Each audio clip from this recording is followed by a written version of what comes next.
Love airfields. It's great. Fly planes, fly drones, watch helicopters.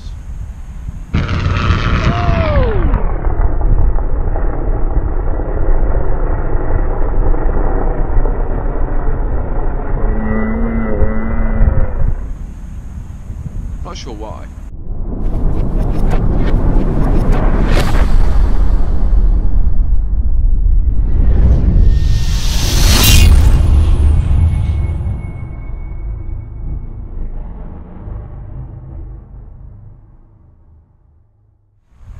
It's really important to check your drone before you fly it. Make sure it's safe, make sure nothing's falling off it. And we've got checklists for this. Here's mine, it's a bit thick. Well, how does that compare to a real one? Here we go.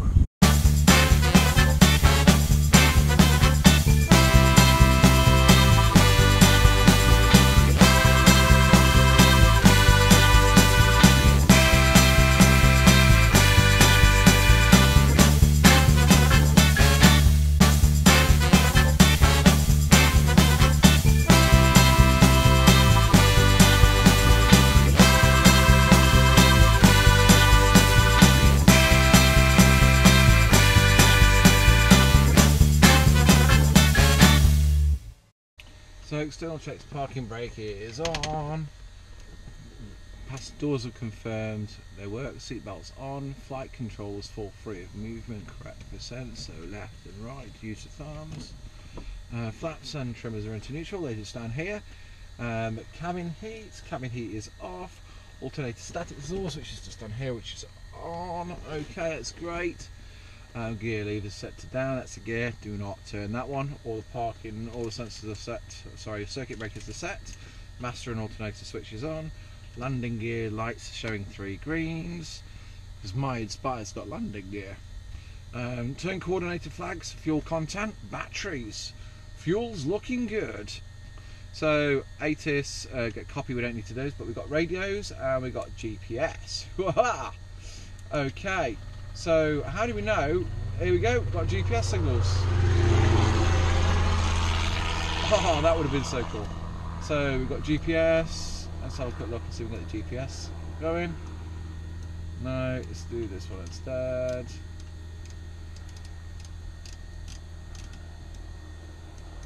So originally when it starts up, you get GPS. But yeah, it's got us on our location. Super cool. Radios and beacons, so we got airfield is radio channel frequency set, don't need any beacons, and we got onto standby, we got the throttles, we got make sure they're all free of movement, and the props and the mixtures and the alternate areas here. So we don't need to prime, I'm going to start it. The keys are good, magnetos are there, so you test those. So fire, we don't really need to check for that. Anyway, so there's lots of other things in here. So we've got mass and balance performances, met and no TAM briefings, tech logs, book outs. We've done all the external checks, so aircraft surfaces, controls, fuel content, landing gear, windscreens, oil content, engine cowlings, propeller, spinners, pitot probes. God, that's a lot. So we're pretty much done.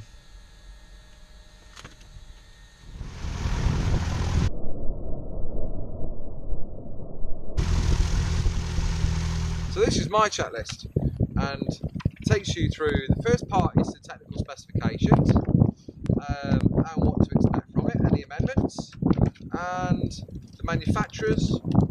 It starts technical specification, chapter and characteristics, design type, airframe technical specifications. It goes flight characteristics, excuse me, and that also tells you what its maximum operating speed, descent speeds, and typical operating speeds are. What camera it's got.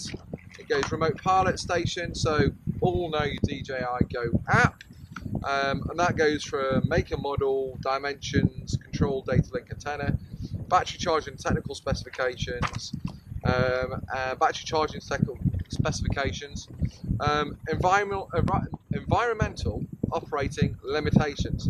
So what can your drone operate to? So that is, how high will it go?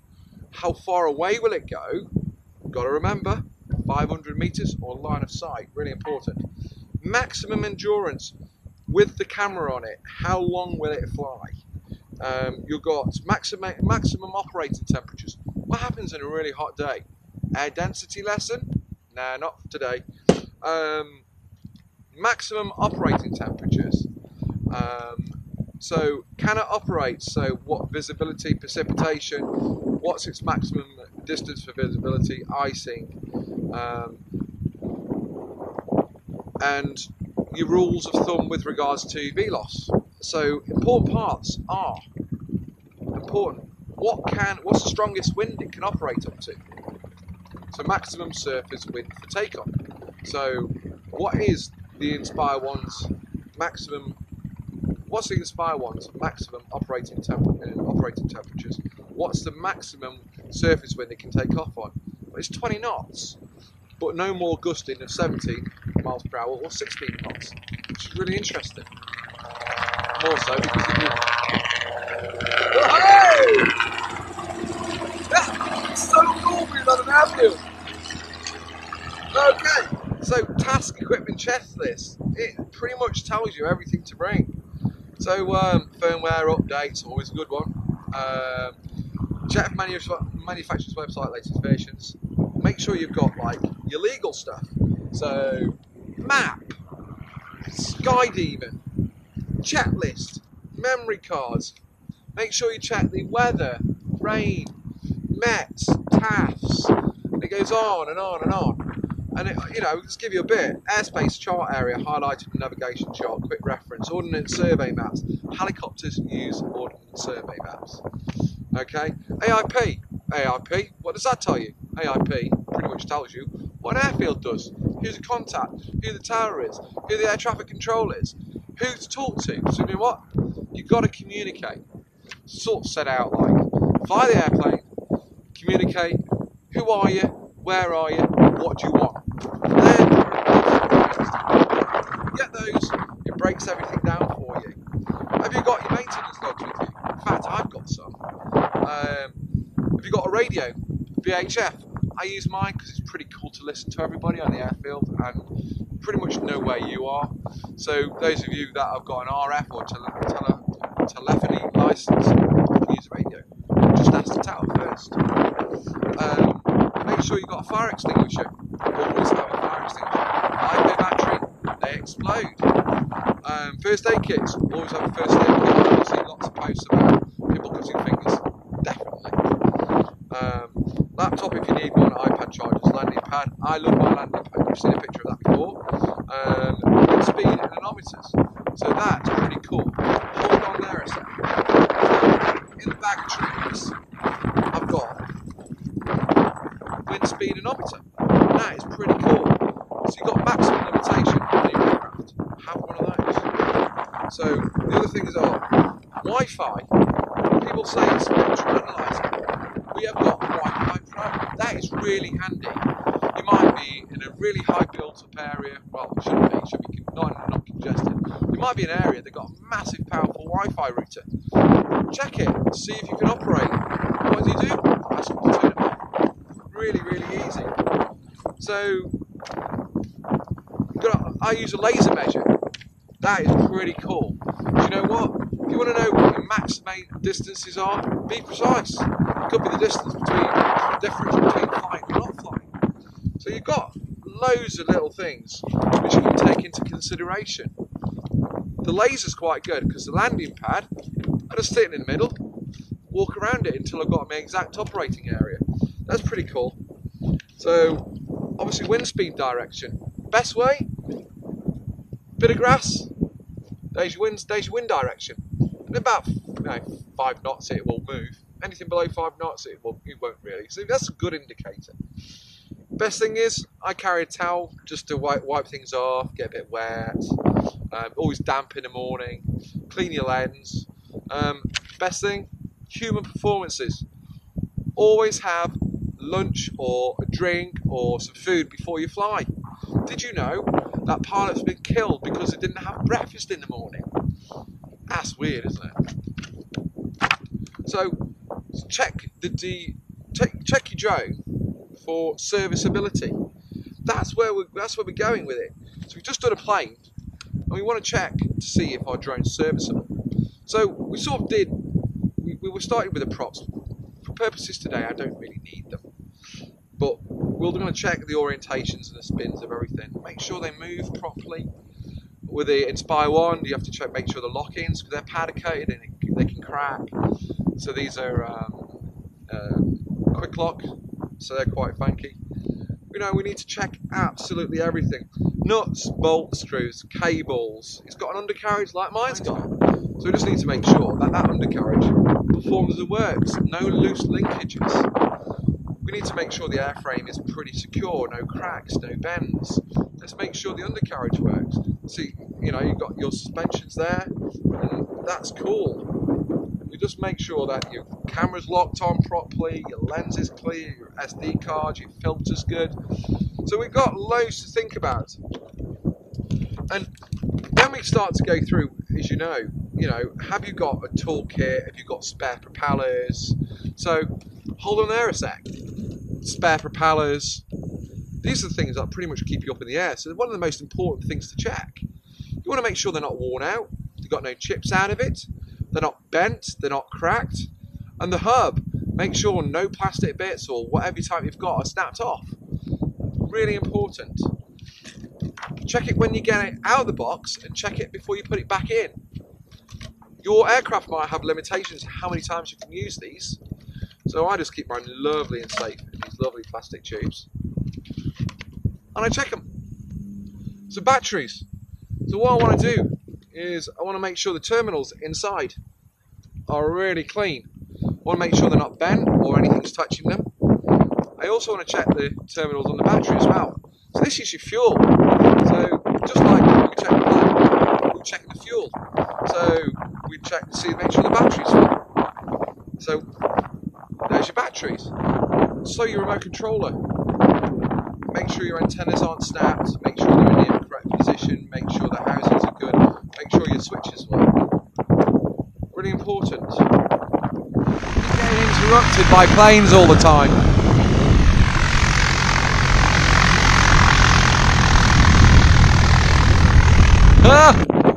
So really important. Always make sure you. That was not according to plan. So radios are pretty cool. Telephony license for guys that have got them. It's well worth going to do the test because you can get all the information you want. It means air traffic control can speak to you. It means other plane users can know where you are. They're really, really good. To get the opportunity to do a telephony license. For the UK, it's from the CA website. And you can contact any of your local schools. Oh, shut up. Yeah, it's not. You need to know what to do if your drone fails. And it's really important to know that. And how to control it. And when you start going through your emergency procedures, it's really important. So you've got loss of control data links. It starts going loss of RPA power, power of all control, and what the symptoms are and how to deal with that. You've also got loss of handheld controller. So when you literally just lose the power completely. What happens when your drone goes rogue? How do you regain it? What checks do you do? What happens if I get sick? What are the chances of that happening? Right, so you can see what my point, So for anybody that doesn't know how to do it for pilot incapacitation, press the big button that says go home. Airspace. Now airspace is another conversation for another day. But however, you just got to know where you are and what you're doing. Because everybody else will ask you, who are you, where are you, and what you're doing. So what happens if your drone catches fire? Great. So he's going to land, but where's your fire extinguisher? Are you prepared for something like that to happen? What happens if you have a battery fault? Do you know what to do? So there's lots and lots of things. So some of us have got waypoint tracking and POIs. What happens if it stops receiving the data set for the waypoint tracking? How do you regain the control of the aircraft? All those things are all part of your checklist. So same as an aeroplane, as a pilot, you always need to know what your emergency procedures, and it becomes ingrained into how you do it. So as you see, there's not much difference between a real airplane and a drone. So I've been a pilot about 3 years. So when I got into drones, I thought, oh no. So did it to mitigate the risk for my guys who were working on roofs all the time, and it sort of turned into a bit of risk mitigation, really. It's safer to put a drone up than it is to put a scaffolding on the street and have them climbing.